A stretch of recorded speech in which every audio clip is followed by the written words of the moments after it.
Well, moving on, farmers from the East Midlands will be meeting later this week to discuss the crisis facing the dairy industry. It comes as farms are closing and young people are being forced out of the industry.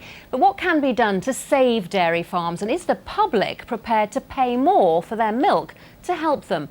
Helen McCulloch reports. It's a centuries-old scene, but one that seems in danger of dying out. Small, family-run dairy farms like Dolby Lodge near Melton Mowbray are disappearing from the landscape. I've been a dairy farmer here for 22 years now. I feel the last year or two especially, the pressure's really got almost unsustainable for farmers now. It's difficult to reinvest, it's difficult to move forward, putting buildings up, investing in new machinery, and the surest way to move backwards is to stand still, and that's what I feel like we're doing at best at the moment. I've had to make career choices and come out of farming, still be in the dairy industry but in another way, just because there's not enough money there for me and my father to both be here at the same time. Dairy farms are being squeezed. A glut of milk on world markets makes it hard to export. And at home, there's a supermarket price war. Right now, milk is being sold at 2p a litre less than it was 20 years ago. 3 dairy farms a day are closing across the country, and experts are warning that family farming could soon become a thing of the past. A glimpse of the future. At the University of Nottingham's Dairy Centre, these cows are being milked by robots. And it's all part of an attempt to make the industry as efficient as possible. Professor John Huxley has been researching milk production in the UK. He sees 4 possible futures: moving to mass production and the rise of mega farms, the government stepping in to support the industry, supermarkets paying a higher price to farmers, or allowing the industry to disappear altogether and relying on imports. I find it frankly absurd that we've reached the point as a society that milk is valued at the same level as bottled water. What we cannot continue to do is indirectly tell the industry that their only driver is cost, and then lambast the industry if we don't like the consequences of the route that they take to remain in business. Actually, I think it comes down to us as consumers, because the supermarkets and the other buyers and sellers are only responding to market pressure. One answer could be a minimum price for milk. But would shoppers be happy to pay more to protect dairy farmers? It's milk, it's an essential. You don't need to put the price up for milk. That's ridiculous. Yes, as long as there is the option to have the lower price, because so many people are still using food banks. There's some places you can buy 4 pints for less than £1. Yes. You know, it's ridiculous. At the very worst, we're going to end up losing our countryside because people will diversify or move into different types of farming, so we'll lose our pasture farms. And it's a bleak outcome, really. I think if things don't change and the milk price does stay as it is, it's going, in the next 5 years it'll be a big decision whether we continue or not.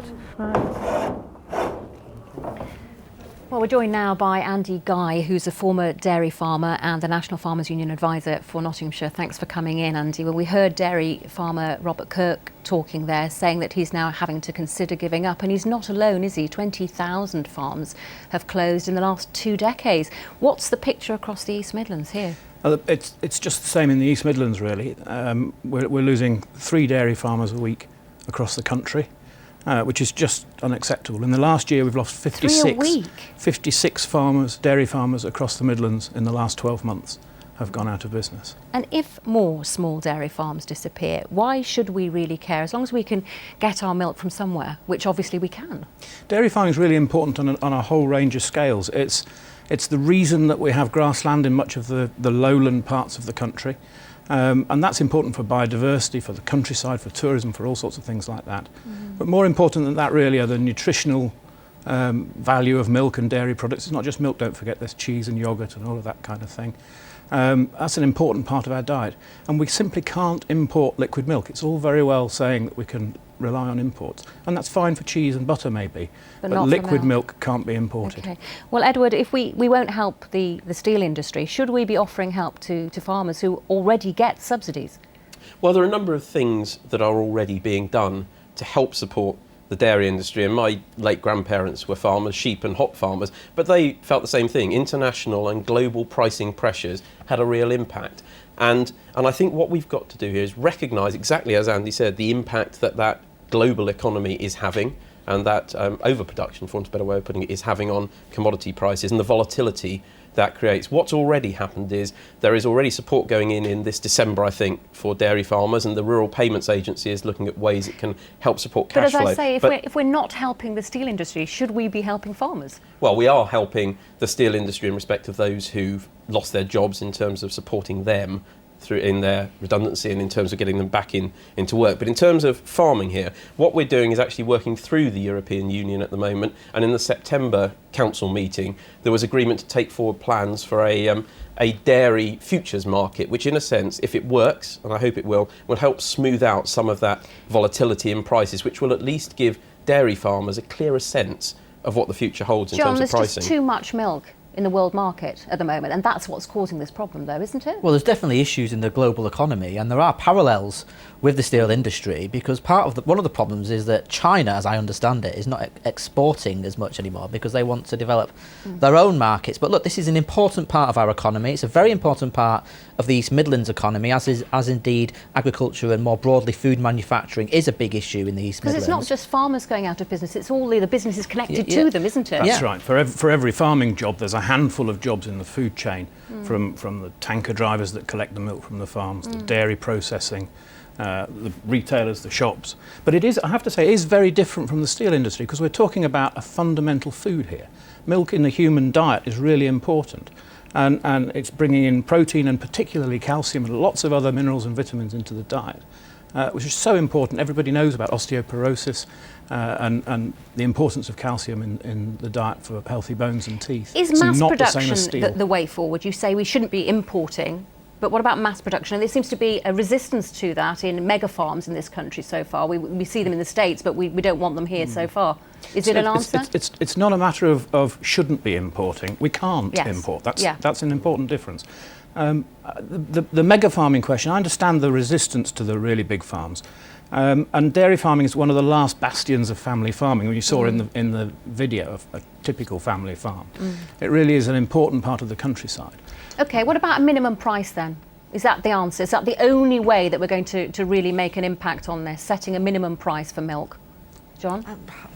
I think probably not, to be honest. I'm Why? not sure if intervening and having a prices policy is the right thing to do. But I do favour some level of governmental intervention, as I would indeed favour in steel. I mean, I take your point. You don't eat steel, so there is a difference. But I would be in favour of government being more proactive to save the steel industry and being proactive to support dairy farming. But what about setting a minimum price? That would be being proactive, There surely. are a number of things we can do. We talked about what we're doing within the EU, and actually on steel, very good friend of mine in the House of Commons, the MP for Corby, Tom Purseglove, has been very clear in his support for the steel industry, saying, let's just get on with doing what we can and then we'll sort out the EU angle later. In terms of dairy farming, there are two other big parts of this equation which we haven't spoken about yet. One is about supermarkets and the need to make sure that dairy farmers get a fair price for well, the some milk of them they are produce. doing more than others on that, aren't they? Morrison's introduced a scheme to help farmers more. If they're going to use it as a loss leader, then they should be the ones bearing that loss in a sense, rather than passing it on down the chain. And the other part of this, which is very important, we haven't looked at,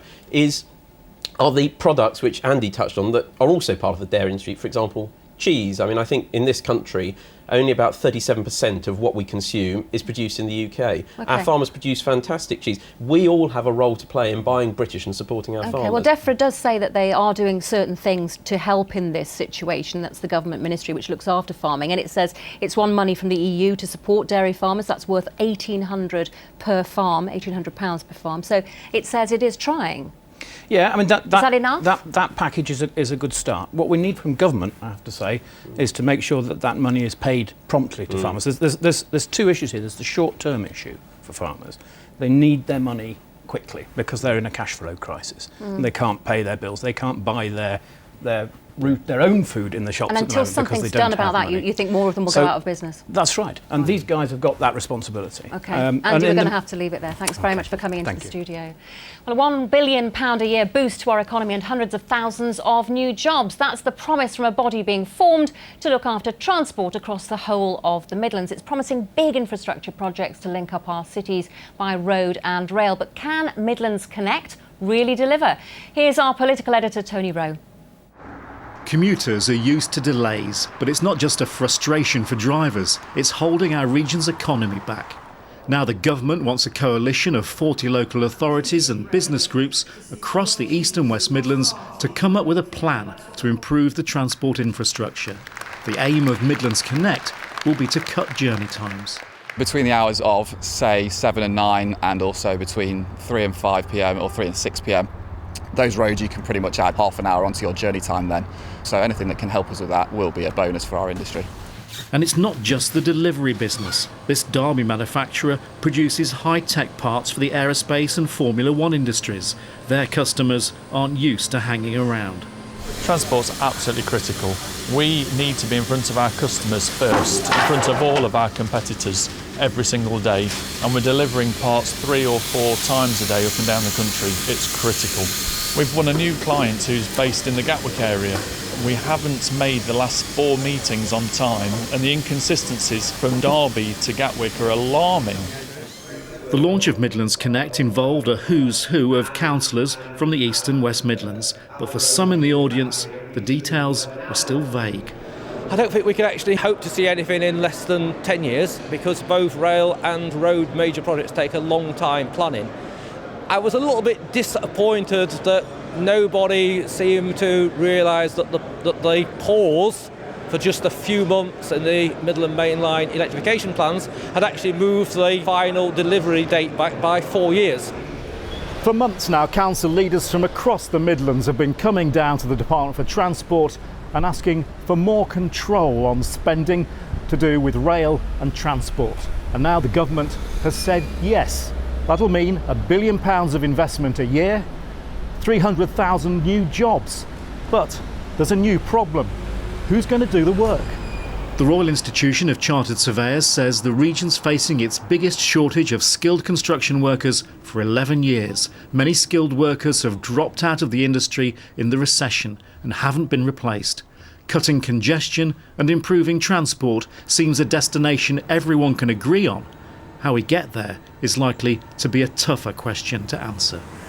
With us now, Andrew Pritchard from East Midlands Council, one of the bodies on Midlands Connect. And Andrew, as we heard there, it's all a little bit vague at the moment, but what will Midlands Connect actually do?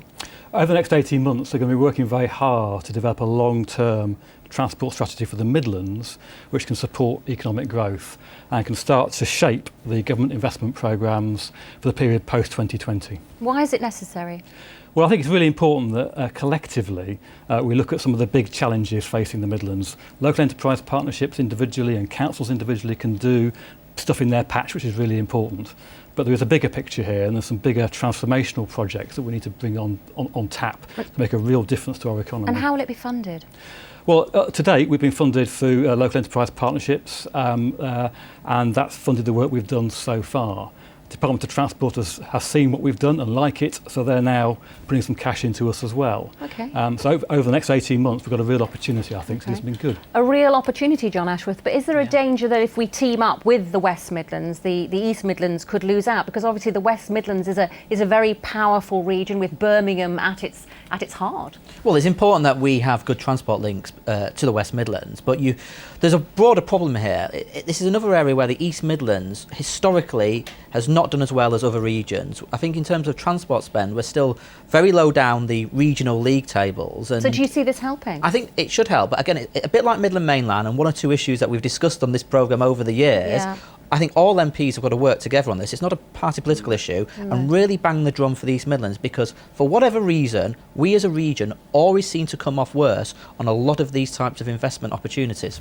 Edward Argyle, for all the talk of billions of pounds of money being added to our economy, the only cash so far is just £5 million from the government to get Midlands Connect started. You're not exactly showering our region with cash. Well, John's absolutely right, and you won't be surprised to know that on this one we both agree with each other. It's about fighting for the East Midlands, but actually the Midlands as a whole is hugely important to this country's economy and continues to get invested in. I think, and I'm sure Andrew will correct me, it's something like £178 billion is the value of the Midlands, East and West, to our economy, and I think about a third of our manufacturing in this country happens in the Midlands. It's hugely important. There's a huge amount of investment actually going into both sides of the Midlands.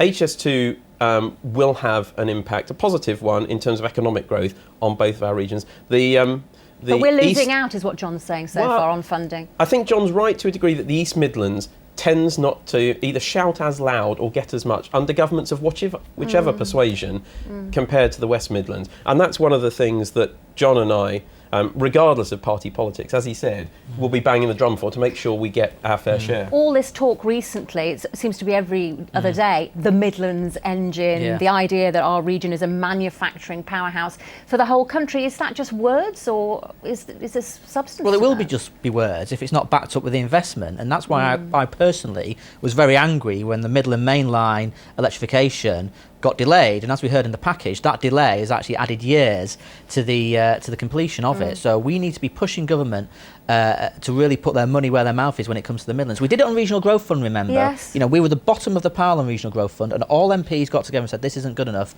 and things began to change. Andrew, what sort of projects are we talking about here? Well, I think it's, I mean, to some extent it's too soon to say because we've still got a lot of work to do, but the sorts of things we're looking at is projects that can have a larger than local impact. So if you look at our rail network, we know that there are certain bottlenecks on the rail network which impact across the whole of the Midlands. So what we're looking for is to try and find ways of being able to address those particular issues that will have a wider than local impact.